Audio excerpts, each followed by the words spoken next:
Friends, welcome to VSS ITech academy. आज फिर से मैंने एक प्रीवियस ईयर का क्वेश्चंस लेके आया हूँ आप लोगों के लिए, जो कि आपका UGC नेट दिसंबर 2019 में आया था और सब्जेक्ट है आपका ऑपरेटिंग सिस्टम। और मोर प्रिसाइजली टॉपिक का बात करें तो वो है CPU शेड्यूलिंग। तो चलिए देखते हैं क्वेश्चंस में क्या बताया गया है।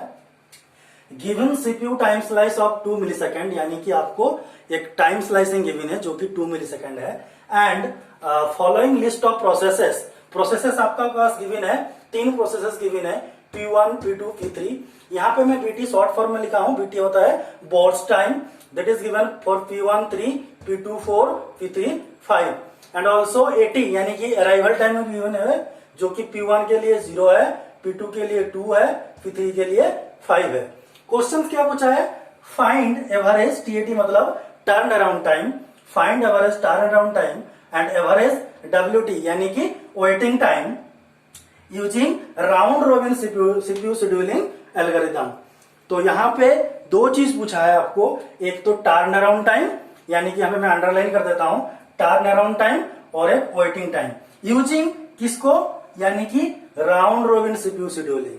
और आपको पता है राउंड रोबिन CPU शेड्यूलिंग मतलब this is an pre-emptive scheduling algorithm, क्योंकि राउंड रोबिन में हम प्रीएम्प्टिव का मतलब बीच में CPU छीन सकते हैं, एग्जीक्यूट जो कर रहा है प्रोसेस उसको हम छीन सकते हैं। और यहाँ पे प्रोसीजर क्या है? 2 मिलीसेकंड जब भी काम करेगा 2 मिलीसेकंड के लिए काम करेगा, उससे ज्यादा नहीं कर पाएगा। कम कर सकता है, 1 मिलीसेकंड 0 कर सकता है, बट आपका 2 से ज्यादा नहीं कर पाएगा। और ऑप्शंस गिवन है आपको 4,0 यानी कि turn around time 4, 0 respectively. Similarly B के लिए 5.66 एंड 1.66, सी के लिए 5.660, डी 72। चलिए स्टार्ट करते हैं इसका सॉल्यूशन। तो प्रॉब्लम समझ में आ गया, मतलब समरी दे देता हूं फिर से। 2 चीज बताया गया है, राउंड रोबिन में शेड्यूलिंग CPU शेड्यूलिंग एल्गोरिथम में आपको सॉल्व करना है, जो कि टाइम स्लाइसिंग 2 मिलीसेकंड गिवन है, प्रोसेस का डिटेल्स गिवन है और आपको राउंड रोबिन अप्लाई करना है। तो सबसे पहले प्रॉब्लम को सॉल्व करने के लिए आपको क्या करना पड़ेगा, यानी कि गैंट चार्ट बनाना पड़ेगा। आप गैंट चार्ट बनाते हैं तो देखिए थोड़ा सा ये प्रीएम्प्टिव शेड्यूलिंग एल्गोरिथम है, तो इसलिए थोड़ा ध्यान से करना पड़ेगा, नहीं तो गलत होने के चांसेस बहुत ज्यादा है। तो देखिए यहाँ पे अराइवल टाइम गिवन है, तो अराइवल टाइम के हिसाब से हम लोगों को गैंट चार्ट बनाना पड़ेगा। तो पहले इन द 0 टाइम, जब 0 टाइम है तब कौन आया था आपका रेडी क्यू में? P1। तो ऑब्वियसली P1 को यहाँ पे स्टार्ट करवाते हैं और 0 से 2 मिलीसेकंड के लिए चलेगा, तो यानी कि P1 0 to 2 मिलीसेकंड तक चलेगा। और चलते ही यहां से P1 से हम 2 माइनस करके रखेंगे 1, यानी कि अब 2 मिलीसेकंड के बाद P1 का रिमेनिंग एग्जीक्यूशन टाइम है 1 मिलीसेकंड। अब देखिए 2 मिलीसेकंड तक कर चुका हूं, अब प्रोसेस P2 आ गया, क्योंकि अराइवल टाइम प्रोसेस P2 के लिए आपका अराइवल टाइम 2 है। आप कंपेयर करना पड़ेगा वेदर P1 विल एग्जीक्यूट और P2 विल एग्जीक्यूट, क्योंकि इन द सेम टाइम में आपका P2 आ चुका है, तो P2 को करना पड़ेगा। यहाँ पे थोड़ी सी मिस्टेक हो सकता है या फिर डाउट आ सकता है, वो क्या है कि सर P1 तो चल रहा था, इसको एग्जीक्यूट करवा देते हैं। पहली रीजन क्या है, वो तो प्रीएम्प्टिव शेड्यूलिंग है। दूसरा क्या है, सेम टाइम में, यानी कि P1 एग्जीक्यूट कर रहा था और मैं पीछे आके खड़ा हो गया P2 उस टाइम में, तो मेरे को एक के बाद एक करना चाहिए ना, तो इसीलिए P2 को करना पड़ेगा।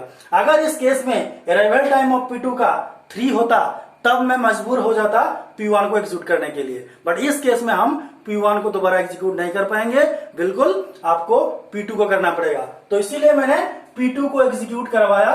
कितना के लिए? 2 तो फिक्स है, तो 2 to 4 तक चलेगा, और 4 चलते ही यहां से 2 घट जाएगा, बचेगा कितना? 2।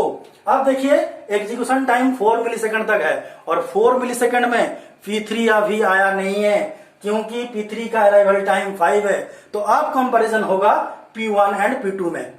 तो P1 अभी एग्जीक्यूट किया था, P2 एग्जीक्यूट किया था, तो अभी बारी किसका, यानी कि P2 जब काम कर रहा है, P2 जब काम कर रहा है, पीछे आके P1 आके खड़ा हो गया लाइन में, क्योंकि P3 अभी नहीं आया है, इसीलिए आपको फिर से P1 को सर्विस देना पड़ेगा। तो फिर से P1 कितना देर के लिए? 2 सेकंड, बट यहाँ पे 2 मिलीसेकंड अवेलेबल नहीं है, इसीलिए ये आप 0 आ जाएगा और P1 चला जाएगा 5 मिलीसेकंड में।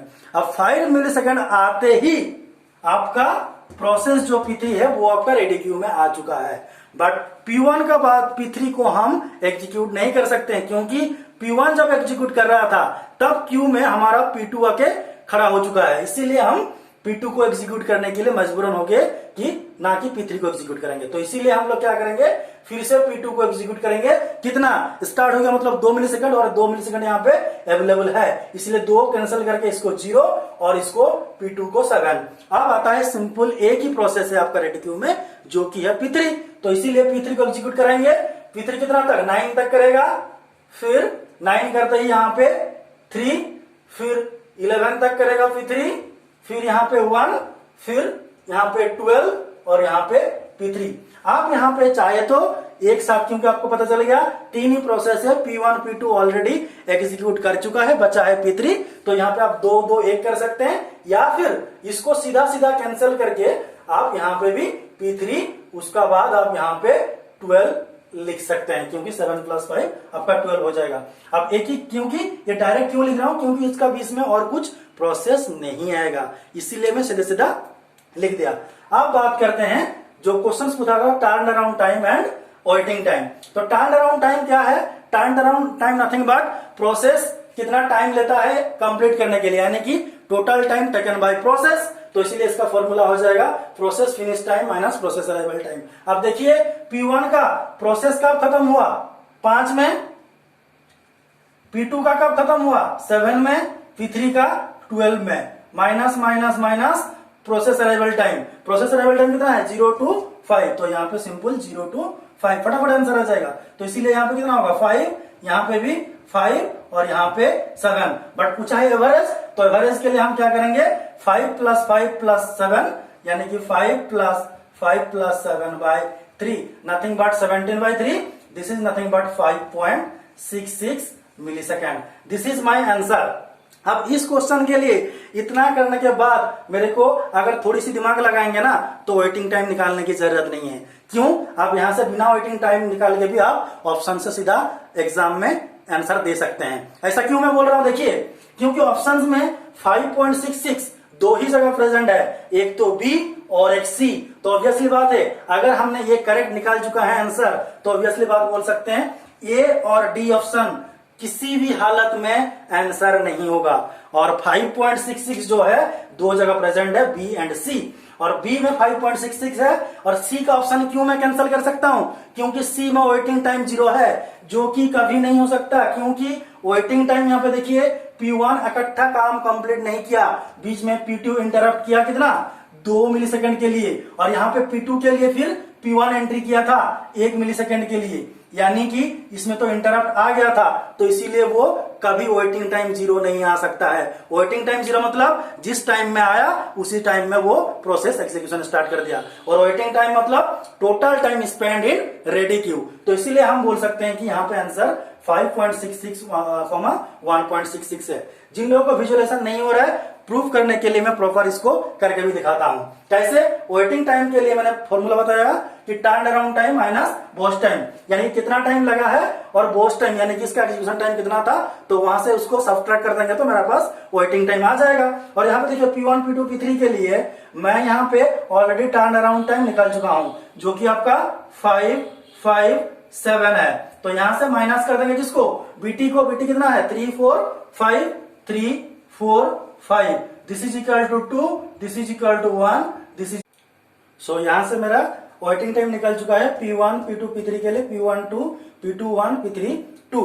तो इसका एवरेज निकालेंगे तो 2 + 1 + 2, दिस इज नथिंग बट 5, और 3 प्रोसेस है divided by 3, this is nothing but 1.66।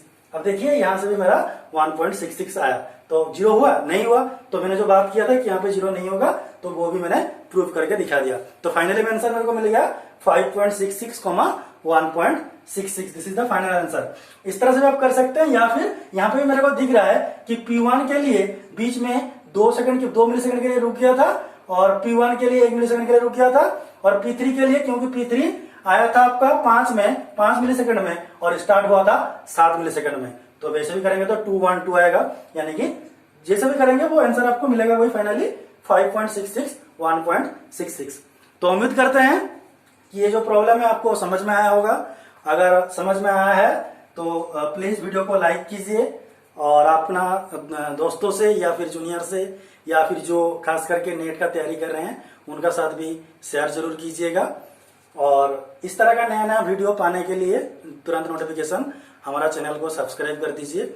और for more details UGC NET and GATE CS you can visit our website, link आपको डिस्क्रिप्शन में दिया हुआ है।